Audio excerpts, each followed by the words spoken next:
aviation matters and senior management consultant as well. We also have Mr. Philip Henriquez, the chairman of the JCAA, and Mr. Mark Ramsey, chairman of Aerotel, joining us for today's media briefing. Just on a matter of note, most of you here from the media would recognize that Parliament also resumed its sittings yesterday. The Prime Minister gave a comprehensive statement on the zones of special operation. That would have really been in keeping with the statutory requirement to report to Parliament within 14 days of the calling of a zone of special operation. And that took place, as well as a statement from Minister Mike Henry on the happenings, beg your pardon, regarding matters of aviation concerns. So let me then turn over now to Minister Mike Henry, who will update you on cabinet deliberations from the last time. I beg your pardon, did I say Mike Henry? Yes, it's that kind of day. Aviation matters on my mind. My apologies. Minister Royal Reid, who will update you on matters concerning cabinet deliberations since we last met. Thank you very much, Naomi, and I'm happy for that promotion. First of all, can you turn off the AC? That one. Yeah, too much AC. All right, good morning, everybody. Good to see you back here after our summer recess. And Cabinet did take a few weeks off as well, but we had been working very hard nonetheless behind the scenes. By way of Cabinet activities and decisions, Cabinet received and approved the following annual reports for tabling in Parliament. The Development Bank of Jamaica Limited's annual report for the year ended 31st of March 2016. The Petroleum Corporation of Jamaica's 2014-2015 annual report. The annual report and audited financial statements of the Jamaica Ultimate Tire Company Limited for financial year 2015-2016. The annual report of the National Family Planning Board for the financial year 2014-2015.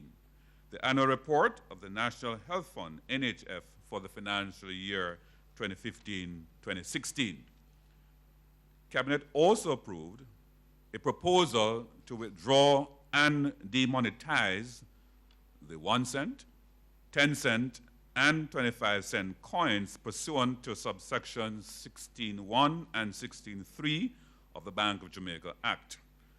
The coin denominations that would exist thereafter, subject to the Bank of Jamaica's timeline for implementation, would be now $1, $5, $20, and $50 coins. The proposal and approval comes against the background of an assessment showing that the use of the lower three denominations have been decreasing since 2005. Details of a cost efficiency assessment also showed that the manufacturing costs consistently exceeded the face value of the coins. I think there's an error here in my notes. That would be Mr. Steer. I think that would be 5 cents. Yeah, I think that would be 5 cents, 20 cents, and 50 cents. The proposal and approval comes against the background of an assessment showing that the use of the lower three denominations had been decreasing since 2005. Details of a cost efficiency assessment also show that the manufacturing costs consistently exceeded the face value of the coins. Payments of a balance of $23,989,202 to the chairman of the West Kingston Incursion Victim Compensation Committee and an extension of the time by 1 month in order to facilitate the completion of the report.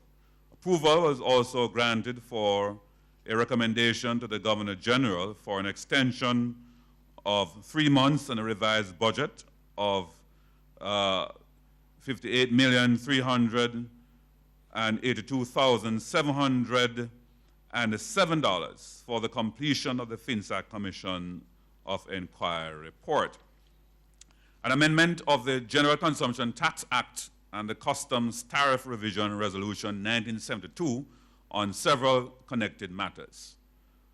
To expand the deferment facility for approved manufacturers to include items imported as raw material, intermediate goods, consumables, equipment, and machinery and packaging material under other concessionary arrangements, such as a suspension from CARICOM and goods whose normal rate of common external tariff was 0%.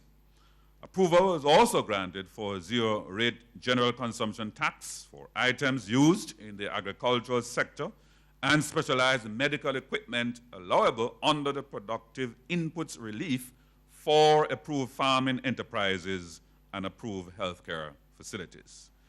Cabinet also approved the tabling of a ministry paper for Jamaica's contributing US $11,079,000 towards the 9th replenishment of the resources of the Special Development Bank of the Caribbean Development Bank over the 4-year contribution cycle commencing the 1st of January 2017. Also, under the 9th replenishment, Jamaica would contribute US $2,769,750 annually over the 4-year cycle. Installments would be made by an annual cash payment of US $692,437.50, the annual issue of a promissory note valued at US $2,077,312.50 each. The Cabinet also gave approval for drafting instructions to be sent to the Chief Parliamentary Council for amendments to the Electricity Act of 2015 related to the generation procurement entity called the GPE.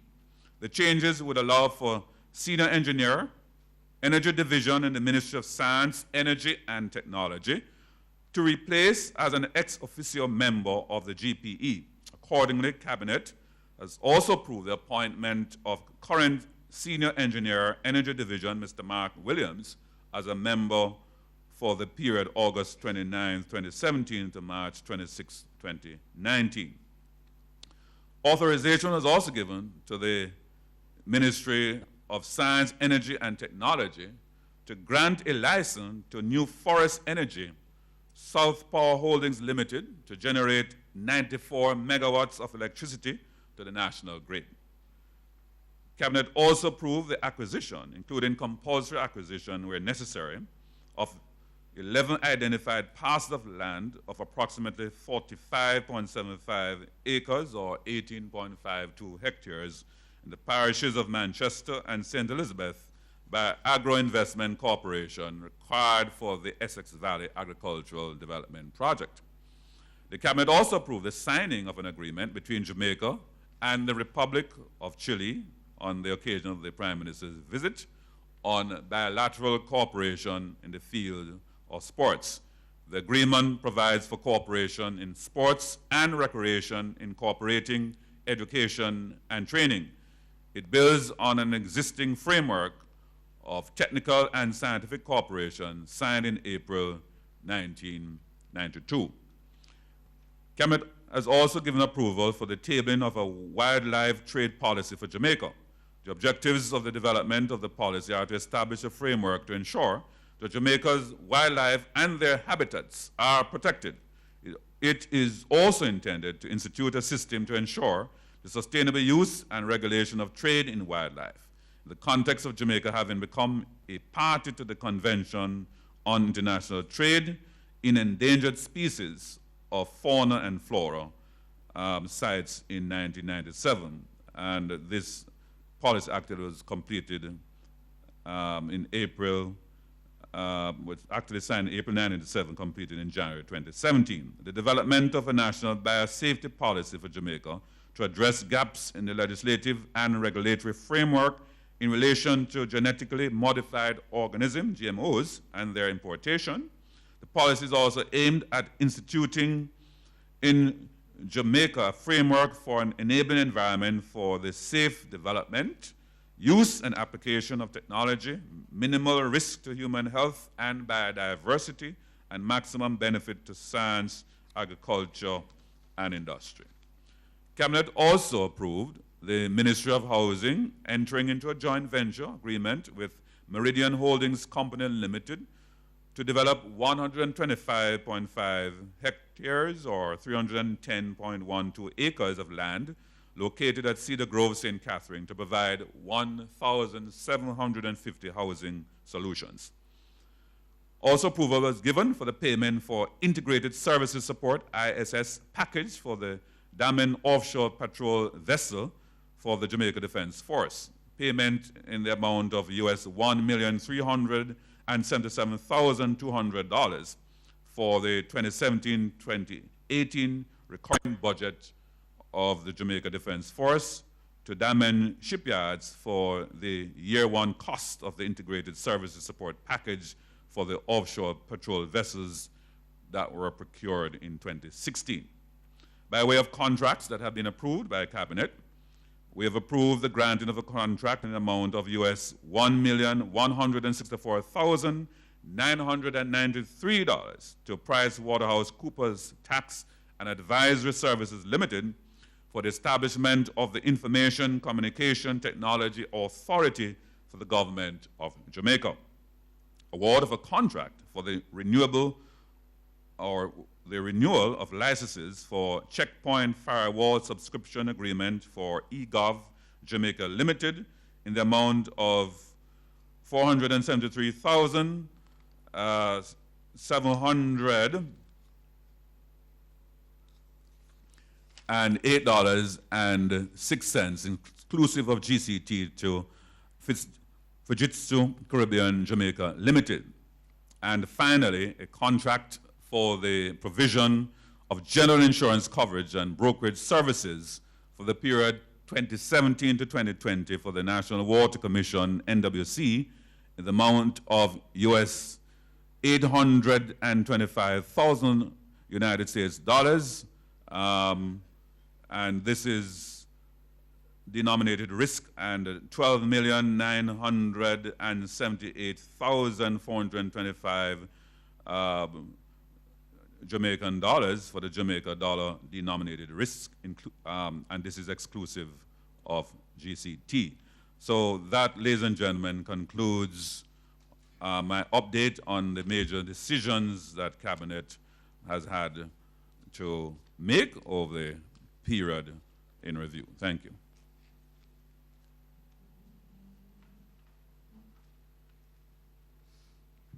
Thank you, Minister Reid, for the updates on various matters that Cabinet had to deliberate on over the past 3 or so weeks. May I just, along with the other executives of Aerotel and the Jamaica Civil Aviation Authority, welcome Mr. Howard Armstrong. He's the General Manager of Aerotel, as well as Mr. Delano Seavright. He is the advisor to the Minister of Tourism, who have joined us here this morning. All right, so it's now time to get your questions, members of the media. The usual rules continue to apply. Raise your hand. We will provide a microphone for you. You identify yourself and your media house and ask your question. It's good when we don't have a lot of crosstalk in terms of you speaking when somebody else is speaking or somebody else is speaking when you're speaking. So we just like to keep it very orderly. All right, question from this side of the room. Good morning. Please excuse my voice. I have a cold. That's Althea fine. Saunders from the Jamaica Observer. Morning, Althea. My question is for the personnel from Aerotel and the JCAA. Sorry. All right. Could you hold the microphone a little closer? All right. I've been listening to the commentary regarding what happened with the airspace, and persons have been saying that we have abandoned whatever manual systems we had before, and perhaps we need to look at going back in that direction, because maybe that would have prevented the shutdown of the airspace completely, and we could have offered limited services. So that's one. Is that something we're looking at? There's also been the observation that the backup system and the main system are not independent. Can the JCAA or Airtel comment on that? And also, I would like to know whether we should expect any type of penalties from the International Civil Aviation Body. Those are the questions. All right, so that's a mouthful. Thanks, Althea. There are several components to your questions. Just before I invite Mr. Philip Henriquez, the chairman of the JCAA, to make a brief presentation to answer your questions, the Minister of Transport yesterday in Parliament also made a statement concerning and giving an update really on matters concerning the JCAA. One of the important things that he stressed was that there was a move by Cabinet to acquire equipment that have suffered damage because of that lightning strike. So that's one of the items that he did speak about in Parliament. But I'll allow Mr. Henriquez to just give a brief update to you, and then we can, the policy issue that you mentioned, we can ask the Minister to respond as well. Mr. Henriquez, please.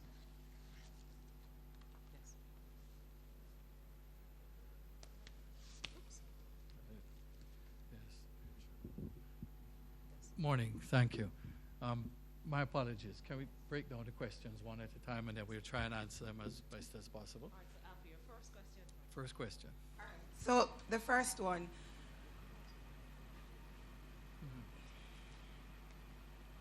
Okay, answer the question. All right. Are there any penalties that are applicable for what happened over the weekend? Penalties from the International Civil Aviation Body? Okay, no, there are none.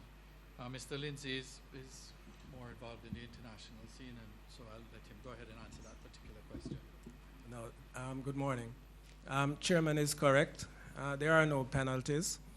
Everything that has been done at the JCAA since Friday has been coordinated with the International Civil Aviation Organization, and everything has been done within the standards of the aviation industry.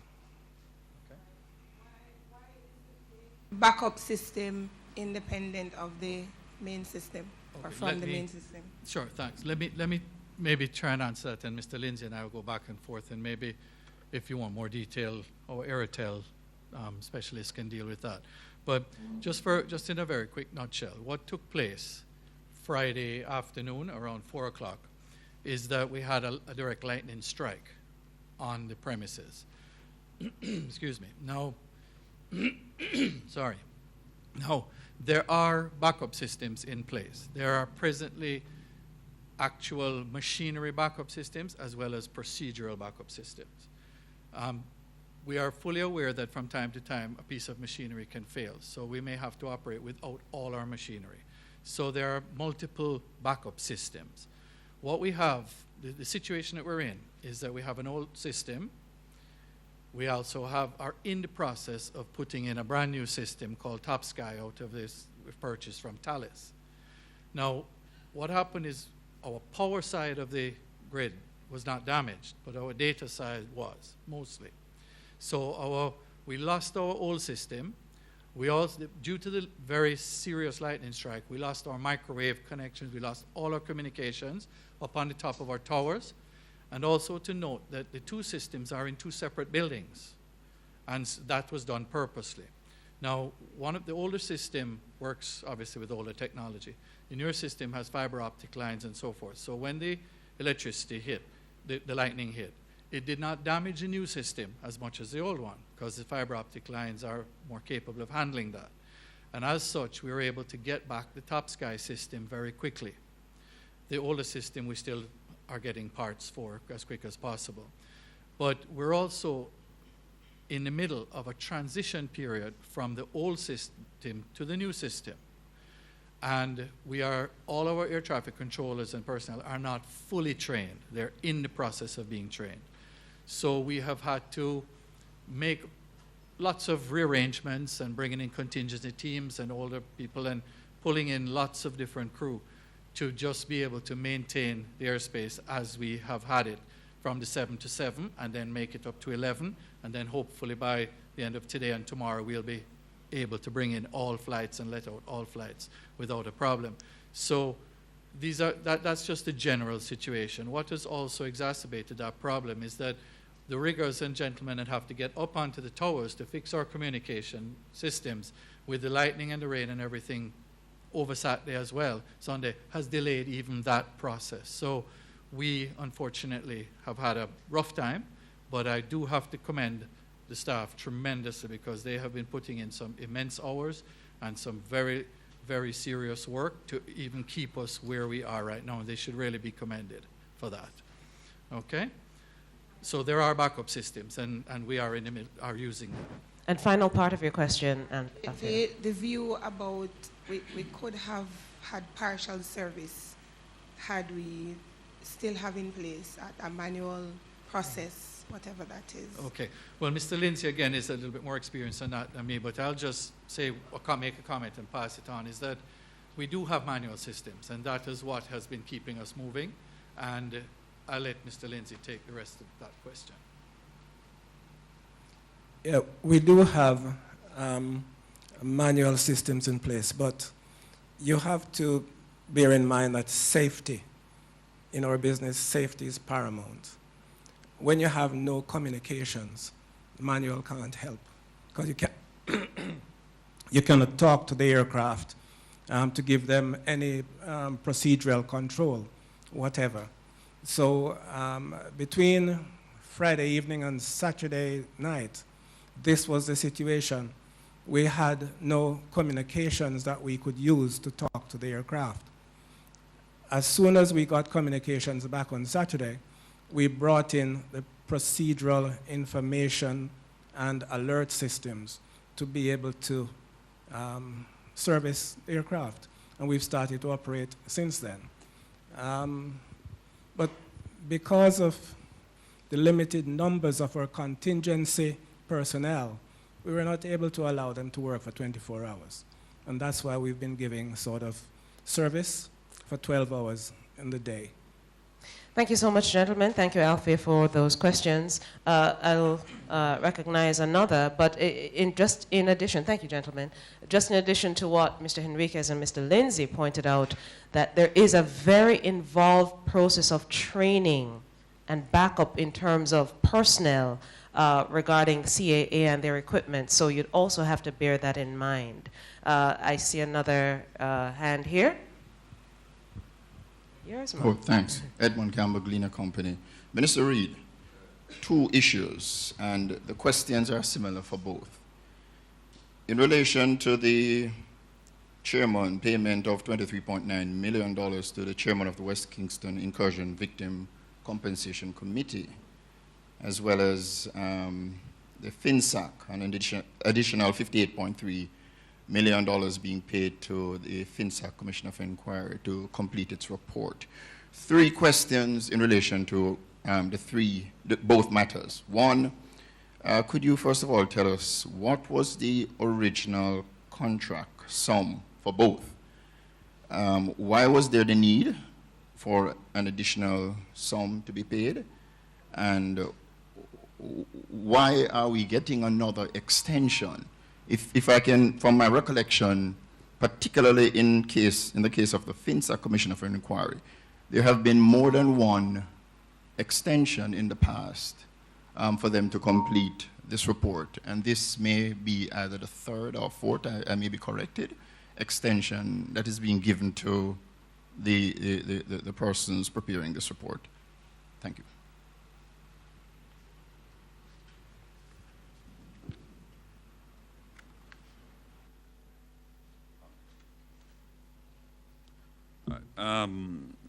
Thank you, Edmund. I'm going to give you the breakdown later. I don't have the full breakdown with me. So I would say that the 23 million is not entirely to the chairman, it's really to the persons who make up the committee. And what we have with these unfortunate committees is that the body of work is such that when they cost the man hours and the volume of work, they can't complete because all you do is a forecasted timeline. It's not an exact science. So we find from time to time the committee, when they have done their work and they realize they can't complete within the given time, the only recourse is to ask for the extension. And it is a similar issue for the FinSAC report. We agonized over this particular decision, and what was presented to us was the actual amount of files and the actual work now to be done, which has been costed independently, and say, okay, all right, this is what now needs to be done, and this is going to be the cost. And on that basis, Cabinet was convinced that, yes, the expenditure could be supported, and we feel, therefore, that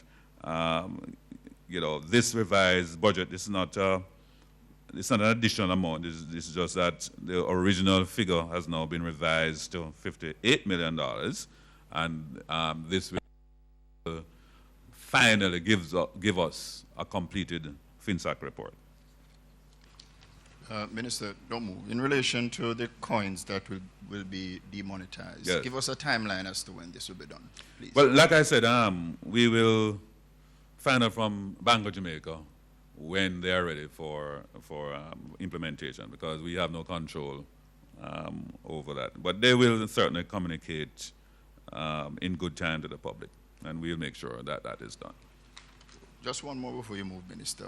Regarding the acquisition of land for the purpose of the Agro Investment Corporation, yes, Essex Valley project, could you tell us whether private lands are being acquired here, and if those persons whose lands are being acquired, if they get an opportunity to negotiate in terms of the sums that they'll be paid for these properties?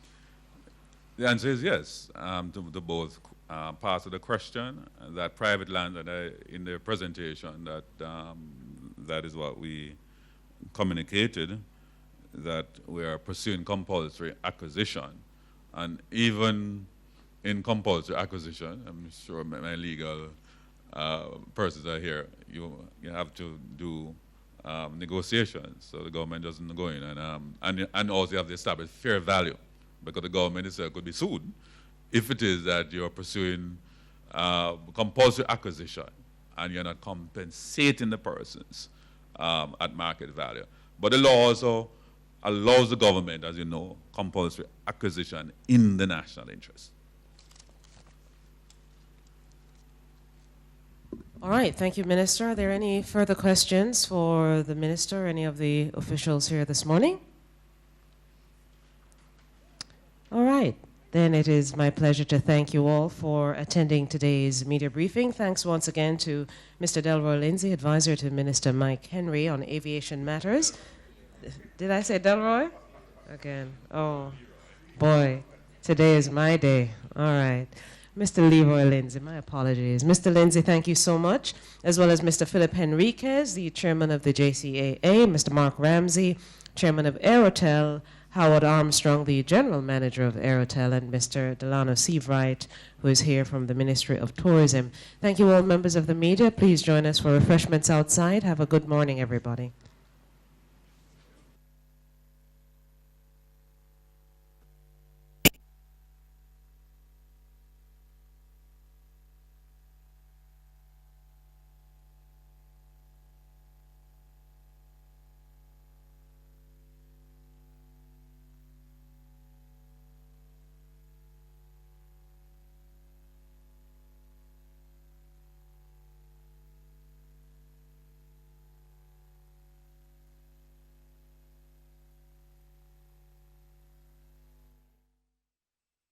As an inner city youth, I'm a duty to know my rights. Not because you see me on the corner, you are going to abuse me. I have a life to live. I deserve to be heard and respected.